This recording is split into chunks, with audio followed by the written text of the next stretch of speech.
Si DeMarcus Cousins ang isa sa mga best big man dati sa NBA na may career average na 19 points at 10 rebounds per game. Ang last team na napaglaruan niya, Denver Nuggets. Kilala si pinsan bilang mainitin ang ulo na nakikipag-away sa mga referees kahit sa team official.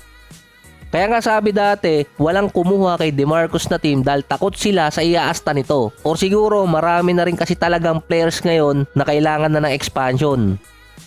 Dati, common sa mga players na nawawala sa NBA dahil sa mga injury. Ngayon naman, nagkakaroon ng mga issue yung player kaya pinapakawalan ng mga team. Ng 2017, ito yung taon na inaprobahan ng liga yung bagong contract, ang Designated Veteran Max Contract or Super Max Contract or mas kilala din sa Kevin Durant Rule.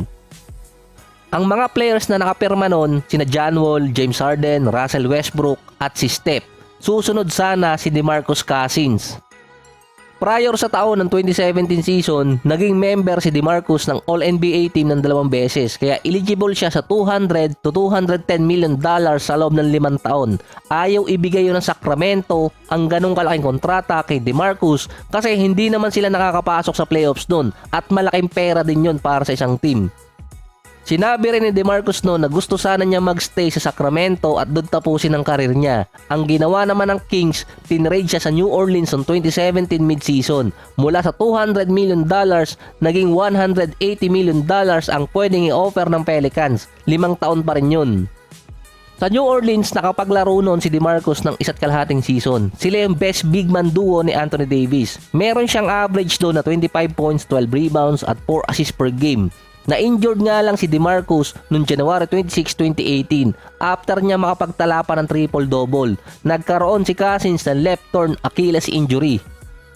Noong mga time na yan, bibihira pa nakakabalik mula sa ganong injury. Ngayon naman kasi meron ng KD at Klay Thompson. Ang sinabi noon ni Cousins, hindi kasi tungkol sa pera ang issue kaya umalis siya ng Sacramento or inalis siya ng Sacramento.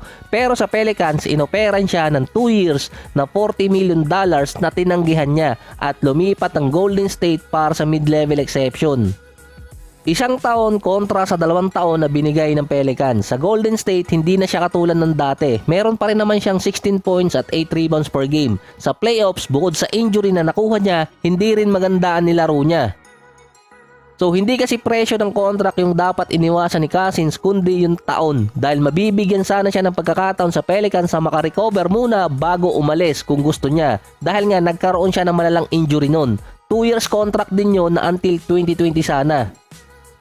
Base pa sa isang executive na walan si DeMarcus Cousins ng $150 million dahil sa injury. Kung hindi na injured nun si DeMarcus, mabibigyan siya ng 5 taon na max contract ng New Orleans na $150 million hanggang 180 mula yan 2019 hanggang 2023. At least noon meron job security para kay DeMarcus. Yung timeline din na yon, andun na sa Pelicans si Zion pero lagi namang injured. Sa timeline din na yon, umalis na si Anthony Davis at pumunta ng Lakers.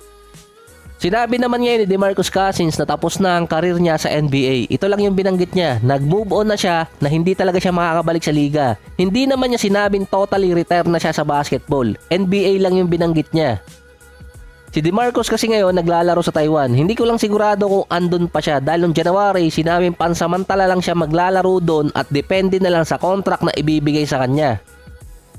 Ang pinagmulan talaga kung bakit hindi na makabalik si DeMarcus sa NBA ay dahil dun sa Kevin Durant Rule. Kasi nga nabigla yung team ng Sacramento sa laki ng kontratang ibibigay nila kay DeMarcus. Sa ngayon kasi normal na yung nasa $200 million.